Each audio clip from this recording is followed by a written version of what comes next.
Hello, Matt. 100 or something days since we last talked, and we're finally doing one of these again. How have you been? How have you held up during this pandemic? Yeah, no, I'm all good, thank you, Ahmed. Obviously it seems like a hell of a long time. Since we played Hartlepool here at home, which was obviously our last game. But it's just good to get back in today and see the boys. But I've had regular contact, just trying to keep on top of them, and they've had recent off-season programs that they've been doing away from home. But I think I've used the time wisely to try and reflect on our certainly the second half of the season and how we were so strong and looking really good, and disappointed that we had to finish because we certainly had momentum and looking to kick on. But use the time to look at games and really sit down in the cold light of day and reflect on our performances and where we can improve. But I must just say to you, Ahmed, and the rest of the SUFCtv, the guys, the season review, going back each month, and the interviews you did with board and ex-players, and I listened to them all, and I think it was absolute credit to you guys for your engagement with the fans, and I thought you've been superb through that time off. Fantastic. Thank you very much, Matt. We all pass on our thanks from you to everybody in the team. We really appreciate it. So let's speak about last season. It was unfortunately curtailed so early, but there was a lot of highs, a lot of lows, and at times we saw some brilliant moments. But how did you evaluate last season? What do you remember fondly about 1920? I'll probably say it was a season of two halves. Obviously we didn't start too well for the first half of the season. The first 5 games, obviously, we were undefeated, but then when we were on a bad run. But I'm a new manager. I'm new to the club. I'm trying to get my ideas over and get the squad right that I feel comfortable with. And over a period of time, I think that developed. And getting Omar fit and Eastman fit, who missed the majority of the first half of the season. Just touching on Omar's extremely wonderful strike at Woking away, winning the goal of the season, and rightly so. I was very pleased when they were doing that voting system, and I know the whole club and the supporters, and I thank them for getting behind him there, because that was a deserved winner of goal of the season. But then going into the performances, there were so many in that second half of the season. Certainly the turning point, as I've said previously, it was Torquay away. But from then on, especially at home, we really turned the home form around. We looked free-flowing, loads of energy, attacking teams, pace, power, counter-attacking sides, and it was a joy to watch, especially at home, with some good dogged away performances. Bromley away in an absolute hurricane to go and win there, 1-0, a gritty performance. We showed we could do everything, and as I said, disappointed to finish because momentum was really with us. But we've just come back in today for the first day on not normally a warm pre-season day. It's pretty cold. I've got my hoodie on. But the lads have come back in excellent shape, and the tempo and the spirits. We can't wait to get going. Absolutely, and I think we're all excited here at SUFCtv to get going very soon. So you mentioned stand-up games, so you've covered that question. Let's talk about the upcoming season. Obviously, it's a very different start this year. We're starting in October instead of August. We have a relatively condensed season. How have you, obviously we've been here today for just a few minutes and we've seen the hard preparations you've got the team on. How have you evaluated preparing for this new season, and what are you aiming to do this year? Well, I've managed to keep 17 players from last year's squad, which includes Brad Pearce and Jude Mason, who were out on loan last year. So we've got 15 who are with us from the second half of the season, plus the 2 academy graduates who are again come in and look really strong and developed even further. So they're good prospects for the club. So we've got 15/17 coming back. I've added obviously a couple with Dean Bazanis and Toby Show Silva. So I'm really pleased with those 2, and I'm sure I'll touch on that in a second. But as I say, from me being in the position I am now at the start of pre-season compared to where I was at the start of last season, I'm extremely happy. So the squad is certainly looking good. I've got good flexibility in there with players who can play in several positions, and I'm really looking forward to getting into the pre-season games, looking to hopefully try and add a couple.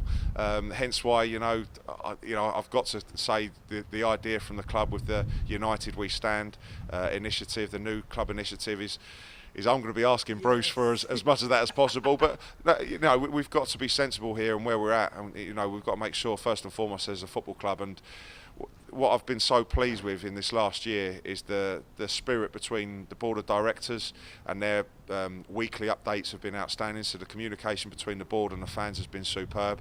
The fan support, I've been coming down for the fish and chip evenings and coming down on a Friday night and seeing the unbelievable turnout from the supporters there. That the whole club, the supporters, the board, the staff, the players, we're all together and all pushing in the right direction. So if I can just please ask the fans just to support this initiative, which is to generate as much money as we possibly can, whether that's £5 or whether it's whatever you can afford, just to help this club get through this tough time, because we haven't got pre-season games where we're allowed people in our front door to spend money like we would do to generate. You know, we've got bills to pay, we've got players to pay. You know, we need as much money as we possibly can. So to anyone to help this new initiative, I've been overwhelmed by the support already.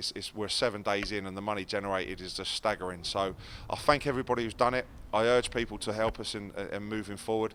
Over the next coming weeks, this is going to be really tough for the football club until we get our doors open and we're up and running for that first home league game. We can get the supporters back in and revenue coming in to support us and drive us on. And I'll certainly be asking Bruce for as much as possible to try and help, you know, get that another player or two that, you know, I feel I'd need. I mean, I hope his wallet is full at the moment. And I hope he's watching this, Yes, Bruce. please, Bruce, do what you got to do. So we've covered the new additions then, so hopefully we'll see a couple more before the season starts. But where are you looking to strengthen in particular this season? Yeah, obviously, maybe touching on those last two, Ahmed. You know, Nick Zanev came in for the second half of the season, was outstanding, and you know, it was well documented that I was, you know, very keen on him to stay with us. You know, probably 2 months ago now, probably asked Wimbledon the question. It was a flat no that he would not be going out on loan. So, okay, no problem. We have to move on and look at other avenues. Between myself, Jason, Mickey, Jamie Collins, the rest of the staff, I think our recruitment's been good in the past, and I want to make sure we keep that high standard of recruitment there. This one's come through Jason. You know, as soon as we knew Zanev wasn't going to be an option, you know, we made phone calls, and Jason's got a contact with a goalkeeping coach who's explained the situation. Dean Bazanis coming back over to England from the A-League. He's already experienced 6 or 7 seasons, 6 with Liverpool and 1 with Oldham in League One. He's 29, he's in the prime of his career, and I think, you know, hopefully he can be a great signing for us, and already we've seen today his presence and his experience, and another man in the dressing room really. To then add to that with Toby Silva, I think we needed, you know, we couldn't rely just on Omar, and I think he made a huge difference, Omar, coming into our team. But someone to play with Omar, or if Omar might have to dip out the team for whatever reason, like you said, we're playing a 10-month season squeezed into 9. Yeah. So the games are going to be coming thick and fast. And someone in Toby Silva, who knows the level, 25 is a great age, hungry, wants to score more goals, wants to progress. He was in a very good Halifax team last year and did very well for them, scored in the playoffs. But him coming back to London, signing for us, you know, again gives us that physicality, pace, power. And with our supply with Will Randalls, David Adjaboy's putting balls in the box, the thought of Omar and Toby being on the same team and same side together is certainly exciting. It is very exciting. We're all excited to see it happen. Let's talk about your choices in pre-season fixtures. Obviously, it's very tricky to pick your opponents, with the fact that you have to consider obviously distance to travel and keeping the team as close to home as possible. So you've made a fair few wise choices there. Speak to us about the choice of opponents. Yeah, it's obviously a little bit different. You know, everything's a little bit different at the moment in your preparations, but with the staggered times, with the different leagues starting, you know, we've got to cater for who we can actually play. We're playing Haringey Borough on the 12th of September away, which I believe crowds can go into that, which will be the only one with fans. And that's part of the Kobe Road deal when we signed Kobe in January. So we look forward to going over and playing Haringey. I believe that's their last game before their season starts, and it'll be our second. I don't like anything more than 6 pre-season games to get the minutes and build up. I don't like too many games. I think it's important to train as well as getting our 6 pre-season games. So the other 5 are against National South teams, who, you know, that's not unfortunately, you know, there'll be a really good test for us, and I think we'd be playing a handful of them anyway. So, you know, we start off with Eastbourne at home, and then we've got, you know, the other 4, Dorking, St Albans, Hampton, and... Trying to remember. I can't remember who the other one is. Anyway, Ahmed, you put me on the spot. But we got the Hampton. Did I mention them? Hampton. There we go. So we got our 5 Conference South games, National South, and our 1 Haringey Borough away. But again, looking to use the minutes and build that up with a tough game against Dorking being our last. They've just lost in the playoffs in obviously the division below, setting us up for October the 3rd, and can't wait to get going. How excited are you for the new season? Extremely excited. As I've touched on, Ahmed, one, the players I've managed to keep, the 2 new signings, one if I can add another 1 or 2 on top of that, to build in the momentum that we had for that second half of the season, our home form, the structure, how we play, attacking football, hard to beat, but certainly a threat on the counter-attack with pace and power, crosses coming into the box. I can't wait for pre-season, and I can't wait for the start of the season, Ahmed. Hopefully we have more happy moments like these during the season, Matt. We appreciate your time and we wish you well. See you soon. Brilliant, thanks very much. Cheers. Bye-bye.